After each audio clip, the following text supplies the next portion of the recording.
You know, it's literally a year ago today that saw the last public appearance of Her late Majesty the Queen, and the day when Liz Truss became Prime Minister. That day when she launched her absurd fantasy economics with Kwateng. She vested her future in Kwateng's prodigious package of absurdity. And she compounded this nonsense by these extraordinary hand movements that she had, that I suppose she still has. Uh, I was told that she took exercises, that she did gesture exercises, that she had advice in perfecting these hand job things. But I don't see that she moved from the position of Andy Pandy to the position of any other more accomplished marionette. And Kwasi Kwarteng, this person who was an extraordinarily gifted writer, I mean, his book on Mrs. Thatcher and her economics is astounding.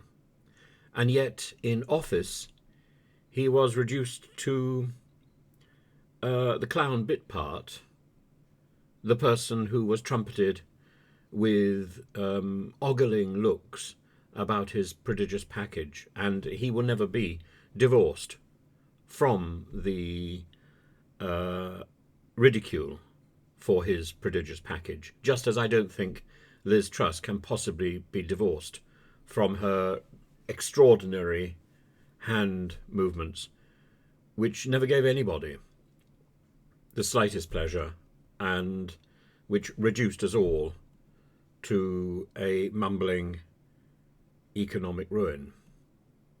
Now, to his credit, Rishi Sunak has done something to claw back our financial tumble, but not enough. Not enough. And he has compounded Liz Truss's disaster by investing all his hopes in the nasty party image paraded by Suella Braverman. He's wrong. He's absolutely wrong. He could have done some good. He's now got a year to get his act together before he goes to the public, and I think it's really a salvage year. And salvage rather than sewage. The sewage issue is the issue of Therese Coffey. We've seen plenty of her. And yet when there are sewage problems, as there were yesterday, when there are revelations about water waste being dumped, dry spillage, Therese Coffey keeps surprisingly quiet. And Gillian Keegan, this extraordinary person, commands the headlines. Meanwhile, in a back room, Jacob Rees-Mogg tries to exonerate Gavin Williamson. If any day encapsulates the day we descended into chaos, it is a year ago today when Liz Truss went up to Balmoral and took office.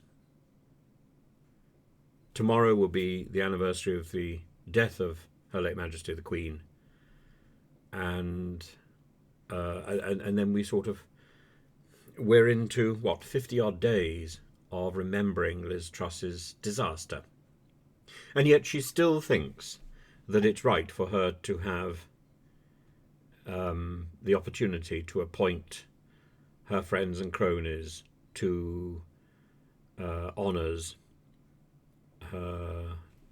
simply because she was in office for such a small period of time. Is it not enough that she has a permanent police protection? And, is that not enough? There have been over 200,000 signatures, I think, to change.org demanding that her resignation honours list didn't go ahead. But of course, change.org is, like so many other things in our modern day, simply an opportunity for the public to vent. It's like the complaints department. It means nothing. It never really gets to the heart of the issue. And the issue doesn't change. Rishi Sunak doesn't listen. Rishi Sunak ploughs on. Because he has this fantasy idea that Mrs. Thatcher, on whom so many people mould their prime ministerial persona, Mrs. Thatcher never listened. Mrs. Thatcher listened a great deal. And Mrs. Thatcher embarked on some disastrous policies, many of which she changed during the process, some of which she didn't change, some of which will define her. But she listened far more than she ploughed ahead. The rhetoric was already there for her. The propaganda had already been sown by the Soviet Union and by the BBC. She didn't need to build on that. People like Liz Truss needed to create an edifice based entirely on fiction, based entirely on a fictionalized view of Mrs. Thatcher. And there she is. So today is the day to remember this. Liz Truss, 1 year on, and still animated with insanity.